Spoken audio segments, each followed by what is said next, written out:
Hello friends, B program first year first semester की third video. इससे पहले मैंने इस 5 पार्ट की 2 वीडियो अपलोड कर दी।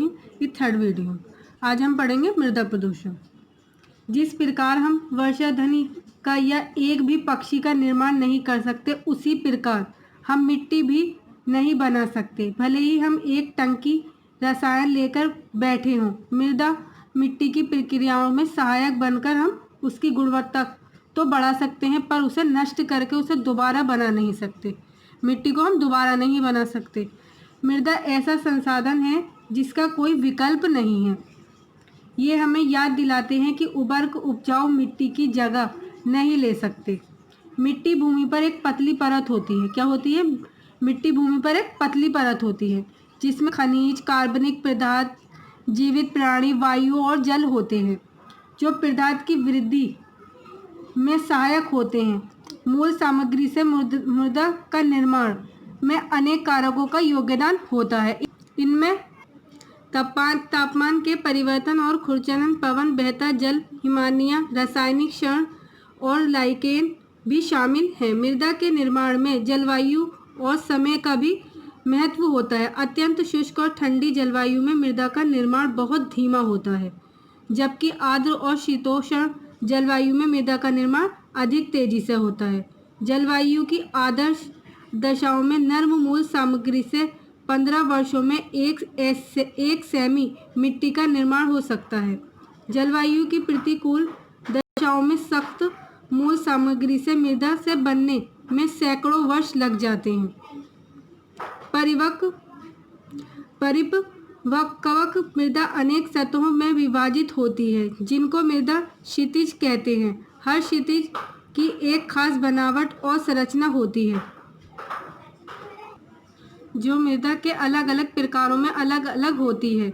मृदा में क्षितिजों की अनुप्रस्थ रूपरेखा को मृदा की रूपरेखा कहते हैं। ऊपर की कचरे युक्त सतहों को क्षितिज कहते हैं। इसमें अधिकतर नए गिरे और अशांत विघटित पत्ते, टहनियाँ, पशुओं के मलमूत्र, कवक और अन्य जैविक पदार्थ होते हैं। ये क्षितिज आमतौर पर भूरा या काला होता है। मृदा की सबसे ऊपरी सतह को क्षितिज कहते हैं। क्या कहते हैं? क्षितिज कहते हैं। इसमें अंशतः विघटित जैव पदार्थ, ह्यूमस और कुछ अकार्बनिक खनिजों के कण होते हैं। ये नीचे की सतहों से आमतौर पर अधिक काली और ढीली होती है। अधिकांश पौधों की जड़ें इन्हीं 2 ऊपरी सतहों में होती हैं। इन सतहों में जब तक वनस्पतियां उगती हैं, मृदा पानी को जमा रखती है और बाढ़ की तरह वेग से छोड़ने के बजाय साल भर थोड़ा थोड़ा करके मुक्त करती है। इन 2 सतहों में बड़ी संख्या में जीवाणु, कवक, केंचुए और दूसरे छोटे छोटे कीट होते हैं, जो मृदा में जटिल खाद्य जाल बनाते हैं, मृदा के पोषक तत्वों के पुनर्चालन में सहायक होते हैं और मृदा की उर्वरता को बढ़ाते हैं। वे क्षितिज को पर्याय अवमृदा कहते हैं। इसमें जैव पदार्थ और प्राणी एक क्षितिज से कम होते हैं। अवमृदा के नीचे की मिट्टी को क्षितिज कहते हैं। इसमें सड़ी गली मूल सामग्री शामिल होती है। इस मूल सामग्री में जैव पदार्थ नहीं होते। क्षितिज की रासायनिक संरचना मृदा के pH के निर्माण में सहायता देती है तथा उनकी जलधारणा और जल अवशोषण की दर को भी प्रभावित करती है। मृदाओं में मिट्टी का बहुत सूक्ष्म कणों और गाढ़ महीन कणों, मझोल आकार के कणों और बजरी मीठे और बहुत मोटे कणों के अंश अलग अलग होते हैं। विभिन्न प्रकार के खनिज कणों की सापेक्ष मात्राएं मिट्टी की बनावट को निर्धारित करती हैं। मिट्टी का रेत, गाद और बजरी की लगभग बराबर मात्राओं वाली मिट्टी को दोमट कहते हैं। मृदा के ह्रासकरण, अपरदन, सतह के कूड़े कचरे और ऊपरी मृदा के एक जगह से दूसरी जगह स्थानांतरण को मृदा अपरदन कहा जाता है। अपरदन जहाँ तक एक प्राकृतिक क्रिया है जो अक्सर पवन और बहते जल के कारण होती रहती है। वहीं खेती, निर्माण, पशुओं की अति चराई, घास में अवारण के दहन और वन विनाश जैसे मानवीय क्रियाकलापों से इसमें काफ़ी तेजी आ जाती है। ऊपरी सतह की हानि से मृदा कम उपजाऊ हो जाती है और उसकी जलधारण क्षमता कम हो जाती है। इस सतह के बह जाने पर झीलों में गाद जमने से और पानी में गदला होने से जल प्रदूषण होता है, अतः इससे जलीय जीवन की हानि होती है। ऊपरी सतह की 1 इंच मोटाई आमतौर पर 200 से 1000 वर्षों में बनती है और ये समय जलवायु और मृदा के प्रकार पर निर्भर है। इसलिए ऊपरी मृदा के बनने की अपेक्षा अगर उसके अपादन की गति अधिक हो तो मृदा एक अनवीकरणीय संसाधन है जो हो जाती है। इसलिए आवश्यकता इसकी है कि ऊपर की सतह की हानि को रोकने के लिए मृदा संरक्षण के समुचित उपाय किए जाएं। मृदा को अपरदन से बचाने के अनेक तकनीकें हैं। आज समन्वित शोधन की विधियों से जल और मृदा दोनों का संरक्षण किया जाता है। आमतौर पर प्रयुक्त 2 विधियां इस प्रकार हैं कि क्षेत्र संशोधन जिसमें भूमि का शोधन किया जाता है तथा जल निकास शोधन जिसमें प्राकृतिक जलमार्गों और नालों का शोधन किया जाता है। जल प्रवेश की दर बढ़ाने, जल प्रवाह की दर कम करने और मृदा का अपरदन रोकने के लिए सतह संरेखित खादकों का उपयोग किया जा सकता है।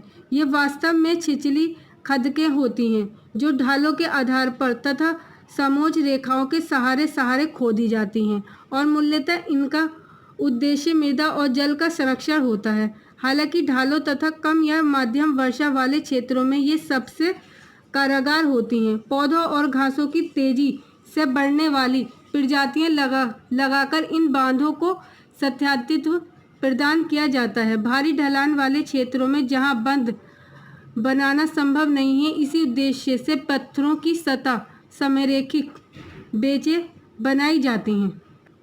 ग्रेडनी का प्रयोग बंजर को खेतिहर जमीन बनाने के लिए भी किया जा सकता है। इसमें बहते जल को जमा करने के लिए तथा पेड़ों की नमी को सुरक्षित रखने के लिए जल ग्रहण क्षेत्र में ऊपरी भागों में समोच्च रेखाओं के साथ साथ नालों पर बांधों और छिछली खदकों का निर्माण किया जाता है। 2 बांधों के बीच के क्षेत्र में उपजाऊ मिट्टी का आवरण विकसित करके फसलें बोई जा सकती हैं।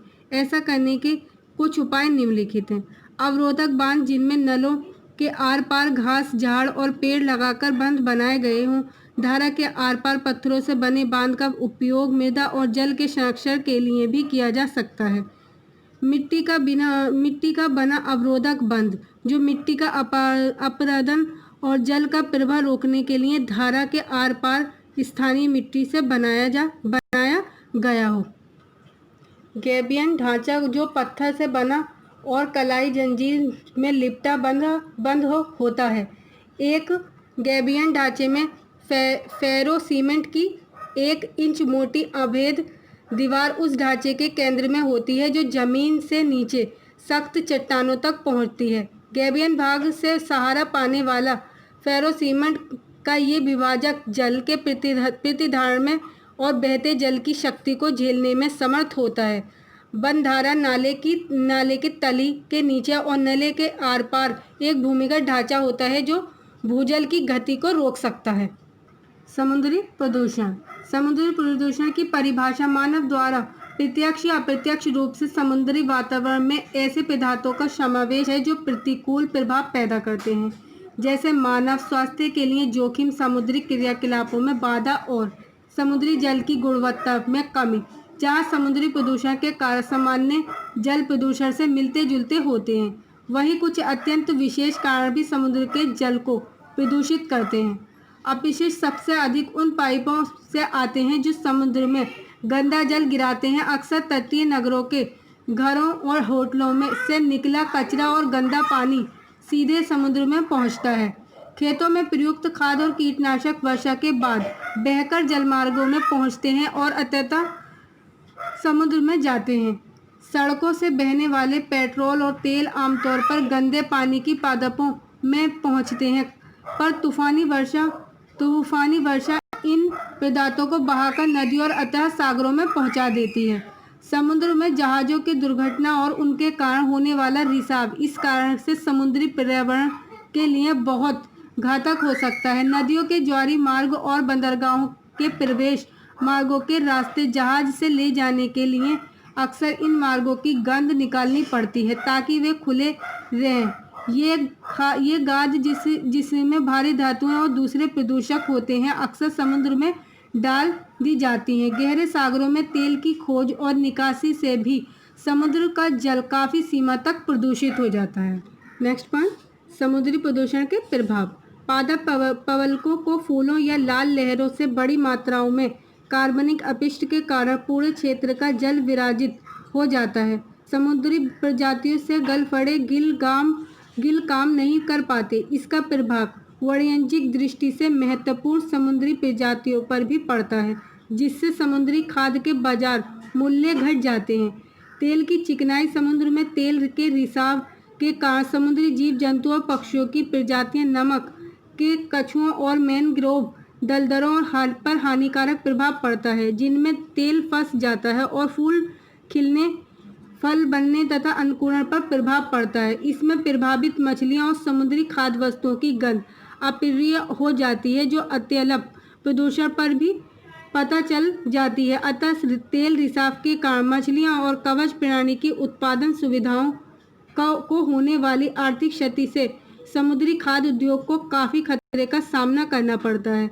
समुद्री तल पर फेंका गया डील का कचरा ऑक्सीजन को समाप्त कर देता है, जिससे निचले तलछटों पर विषैल सल्फाइड बनाते हैं और इसमें समुद्री तल पर रहने वाले प्राणी नष्ट हो जाते हैं। नेक्स्ट वीडियो में पढ़ेंगे। अगर आप लोगों को मेरी वीडियो पसंद आए तो मेरी वीडियो को लाइक, शेयर एंड सब्सक्राइब करें।